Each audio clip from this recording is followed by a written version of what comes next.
Welcome back, everybody. Now, I did a little cheeky order with JK Army, which feels like a lifetime ago.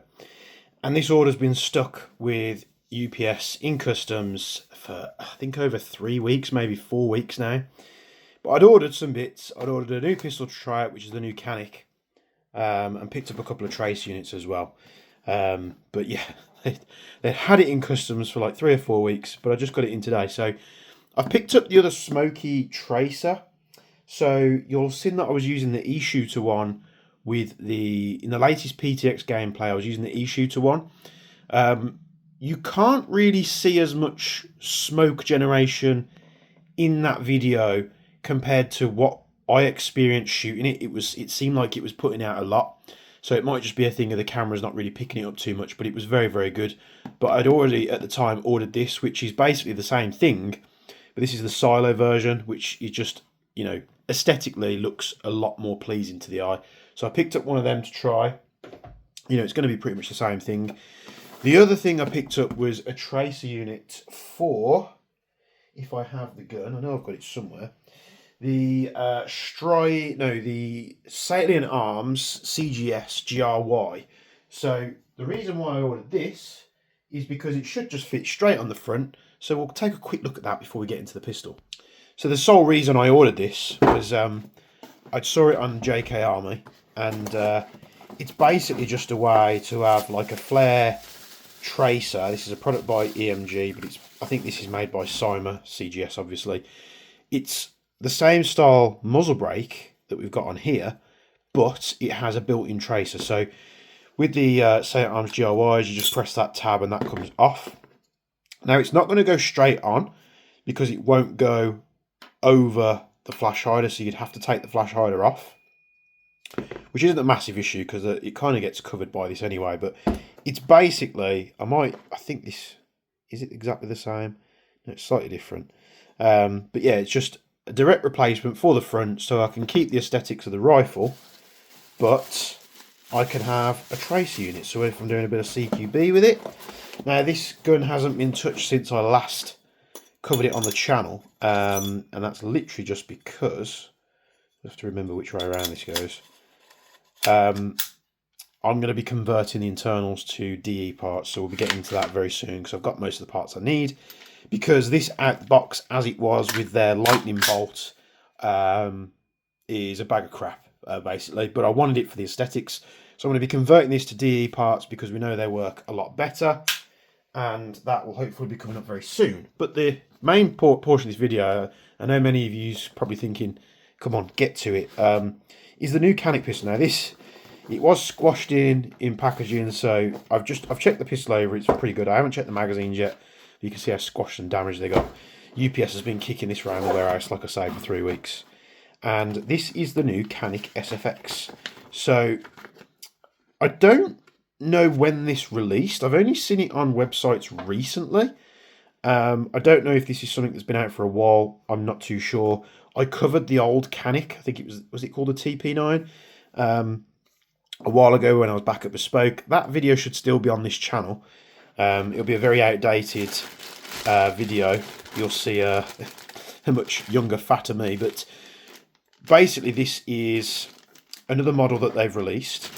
And the whole reason why I didn't own the smaller CANiK model was the size of the pistol just didn't really make sense for me. I'd hoped for ages that they were going to do other models from CANiK, and something of like a normal sized frame like this. So the TP9, it was, imagine it without the compensator. The slide was about that long, but the frame was like a 19 frame. It was very, for my hands, it was very awkward. So I picked this up. They do it in 3 colours. They do it in black and grey, and then I think this one with all grey with gold parts. Now the gold isn't fantastic, it's very dull, but we'll get a cloth and we'll wipe off all this excess oil.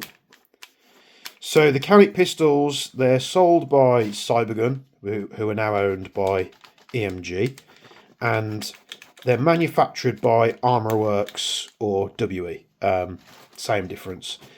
And the smaller pistol didn't shoot too bad. Now this, at a quick glance, you can tell it's made by Armour Works and WE, but the frame feels a lot better with it being a full-size frame.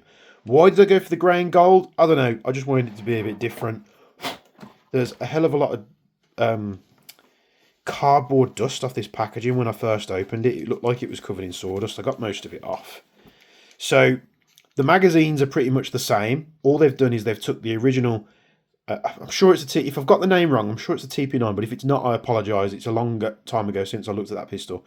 But they basically took the other CANiK magazines, which were very small magazines, and they've just added a slightly wider base plate, longer base plate on. So these magazines for the SFX will fit the older CANiK model, but the older CANiK model will not fit these. It's like, you know, think of a Glock 17 and Glock 19. You can put 17 mag in a 19, but you can't put a 19 mag in a 17 because it's not long enough to reach. So there we go. So we can whack that in there. It does wobble around a bit, but it's actually quite lightweight. It's not too heavy at all. It is very rattly, and that's mainly due to the outer barrel here. You can see how much play there is in there. I would have hoped for a better fit, but we're kind of stuck when we want models from, you know, the likes of a farmer's manufacturer like CANiK. So the other downside to the other CANiK was, because it was an armor work system, you had to, from knowledge, I mean, I'm going back many years, because they use the armor works hot rubbers and barrels, they're slightly off to VSR or GBB style, like Marui spec stuff. So you're kind of stuck with using the armor work stuff, but for the most part, it feels okay. The slide is very smooth, moving backwards and forwards. The outer barrel is rattly as hell, and it does feel very, very cheap. It isn't a cheap pistol by any means. But whenever you pick one of these CANiK models up, you'll always go to press the trigger and just like nothing happens. And basically, they're kind of doing something similar but different to how GHK did theirs. So you don't have a hammer in here. It's not hammer fired. You basically, as you pull the trigger, it just pushes the valve knocker into the valve. So when the magazine's not in the gun, the triggers feel really, really crap. But we can squirt a bit of gas in here.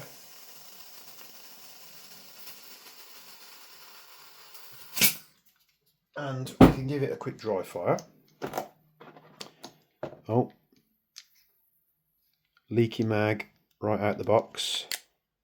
Has it solved itself?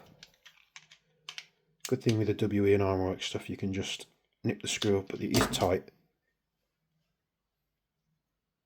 It is leaking from the bottom, but do I have a flathead? Do I have a flathead that's the right size? No. But it should be okay for us to carry on with the video. So I think they're like a 20... The old ones weren't like a large capacity mag. I think it was like 20 rounds. This one says 21 BB. Oh, that's the TP9. So you see here, yeah, I was right with the TP9. The old one holded 21. For that extra base plate, it's just giving you one extra BB apparently. But what we'll do, these boxes are ruined anyway. Let's take these magazines out. I was so on the fence of buying the TP9. It was like good, but just not quite there for me to like own one. Maybe I'll need to pick one up now I've got this bigger model to make some comparisons. So we're just going to charge these mags up with a bit of gas.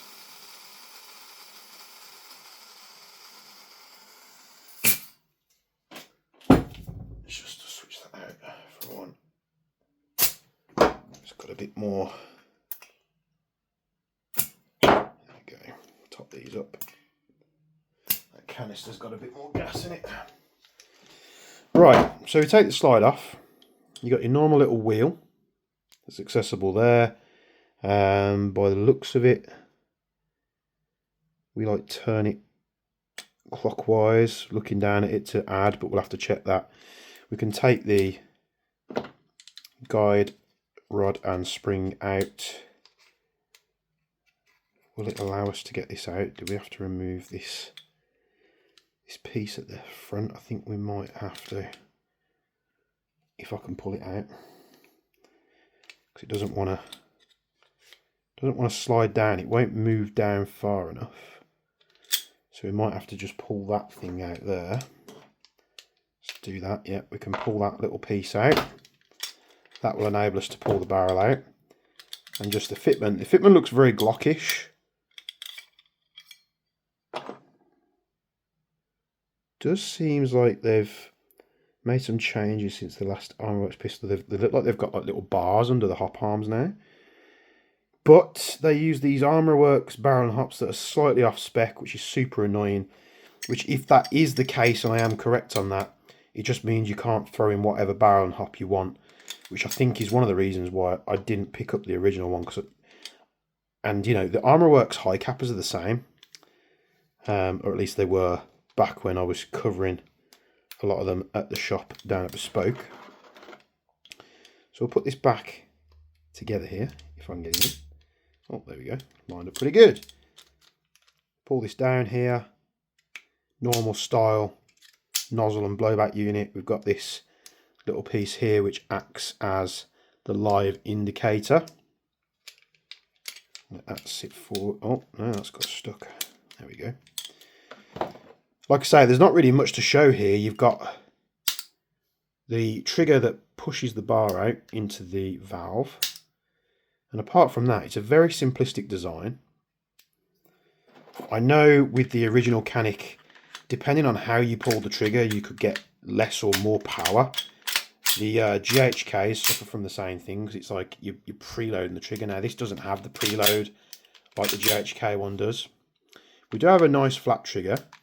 And it also has this very weird safety I've never seen before. So you see this little toggle on the trigger? If we push that all the way around, it blocks you from pulling the trigger. And I've never seen a safety like that before. But the grip feels fairly comfortable. It reminds me of like a, I don't know, like a thin down P99 maybe. But we'll give it a dry fire. We'll see if we can get this thing to blow back. The blowback's actually very nice. The trigger's very weird. It's a very hard pull. Oh, we're empty on that mode already.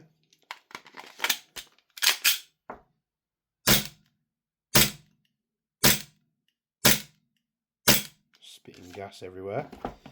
Well, we've still got some gas in the mags. Let's put some ammo in there as well. Got some 2.5s here.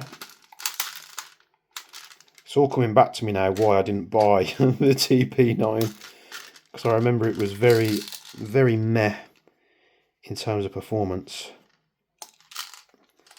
Very weird opening on the feed lips on these magazines.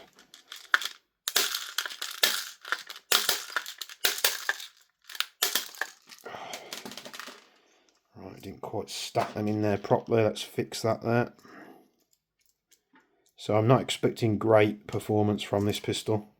The only reason I picked it up is because I like the look of it. Right, we are set to 0.25 gram BBs with some just normal propane. I'm going to load one in there. I'm going to put one through the chrono. We are bang on 1 joule. 1 joule. 1 joule. 1 joule. 1 joule. 0.98. 1 joule. 0.99. 0.97. And 0.97. Actually pretty damn consistent. I'm quite surprised. And it does feel quite good. The trigger pull is going to take some getting used to. But I don't hate it. It's like the whole impulse is weird and you're not expecting it. Like, for instance, the GHK Glock, for example, had a much harder trigger pull, but once it broke, it broke. This, because you're like loading up on the valve, it's very strange. You have no brake there. It's like the brake feels like you pushing that valve in, which is basically what it is. But it works. You don't have any hammer in there, which is kind of cool. You can see we've got some markings on here. We've got licensed by CANiK in there. Numbers, we've got F markings. Made in Taiwan. Obviously got CANiK on the frame. We've got CANiK on this flared magwell, which comes with the pistol, which is nice. I would have preferred to have for the mags to have a bit beefier of a base plate on there. We've got CANiK SFX rival on the slide. We've got one of these 1 max stickers, and that sticker was actually very, very precise. Read manual before use. Fires without magazine. Fires with, that must be a real thing, because definitely doesn't fire without a magazine. That'll be like a thing that's on the real CANiK. And yeah, it's I'm kind of digging the grey. It's a little bit different. I'm not sure if this is a case of we can just pull that off and put a red dot on there. The box is very much to be desired. With the TP9 Elite Combats, you could get like a deluxe version of it, and it came in a really nice box, and you had like a t-shirt in there, which was a nice idea from Cybergun, but you didn't get to choose the size of t-shirt. So you might be an extra large or a large, and in the box with your, like, you know, your limited edition products, you were getting a small. It made no sense. It, like, again, I covered the TP9 a long while ago, but now I'm talking about it, a lot of it's coming back to me. So yeah, not too bad at all, to be honest. I was expecting worse. I was expecting it to not be quite as, I didn't dream of it being that consistent. Shoot a couple more rounds through it. Yeah, it feels pretty damn good, to be honest. Pretty damn good. So, what do you think of it? It's kind of weird, isn't it? Let's get rid of this box, because there's not really much in there of use anyway. I like the orange branding, but these boxes were completely mashed up. What's in there? It's like a little bag in the bottom. Is that just packaging? Yeah, just some packaging there, and get rid of them as well. So, is this up your street? Do you like sort of wacky, more wacky sidearms? I mean, it's nice to have something that's not a Glock or a Sig or, you know, a Beretta. There's not many CANiK models we can buy. It's literally this and the TP9 Elite Combat. Maybe we'll have to pick up a TP9 again. It was just, I remember the grip feet being so small, where this is much, much nicer.